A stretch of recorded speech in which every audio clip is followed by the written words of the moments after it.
which was treacherous to our country, which did not fight British colonial rule, which did not play any role in India's independence. Rather, they acted as their stooge. They followed their policy of divide and rule India. They were playing active role in making the people fight with each other in the name of Hindu and Muslim, what they are doing today. They were the people who always believed India can't be a secular country. India should always be a Hindu Rashtra. Of their understanding of our RSS, not of Hindus, but RSS understanding of Hindutva. So today when we hoisted the flag outside and our party flag over there, this all comes to our mind. What we learnt in our history, understanding from our seniors. And you see the dichotomy. The world over once again, capitalists and imperialists trying to impose themselves, and in our own country, the fellows sitting over there are from the background who supported Britishers, did not fight Britishers.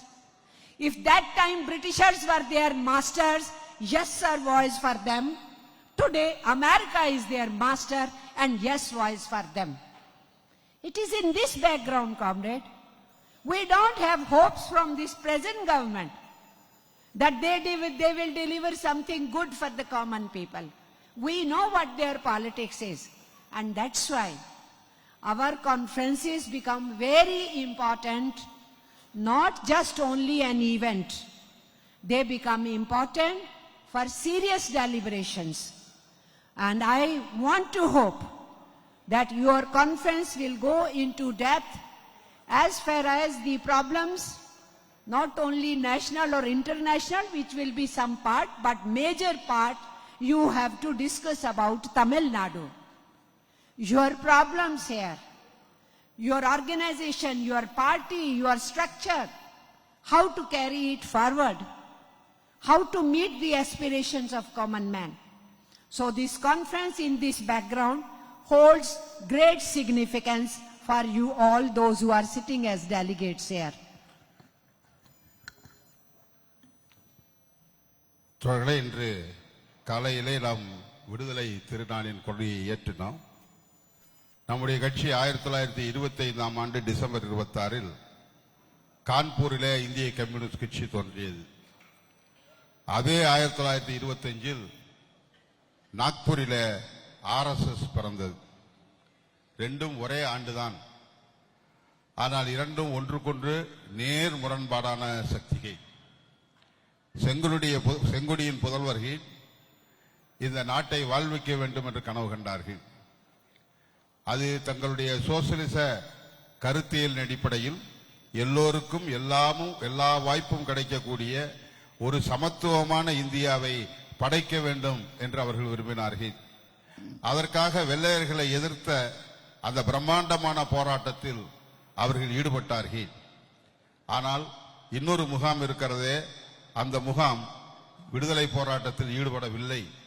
இன்னும் சொல்ல போனால் அது பிரிட்டிஷ்காரர்களுக்கு விடுதலை போராட்டத்தை காட்டிக் கொடுத்து கொண்டிருந்தது. அதனுடைய தலைவரான ஹெட்கேவார் அவரிடம் கேட்டார்கள், இங்கு கம்யூனிஸ்ட்கள் விடுதலைக்காக போராடி கொண்டிருக்கிறார்கள், பல இளைஞர்கள் விடுதலைக்காக உயிரை விட துணிந்து நிற்கிறார்கள், பிரிட்டிஷ்காரர்களை இந்த நாட்டை விட்டு விரட்ட வேண்டும் என்பதற்காக எந்த தியாகமும் செய்வதற்கு தயாராக இருக்கிறார்கள். பகத்சிங், சுகதேவ், ராஜகுரு இன்னும் பலர் தூக்கிலிடப்பட்டார்கள். அதை இன்முகத்தோடு அவர்கள் எதிர்கொள்கிறார்கள். ஆக அவர்களுக்கான எதிரி என்ன என்பதை கம்யூனிஸ்டுகள் தேர்ந்தெடுத்திருக்கிறார்கள். உங்களுடைய எதிரி யார் என்று ஹெட்கேவரிடம் கேட்டார்கள்.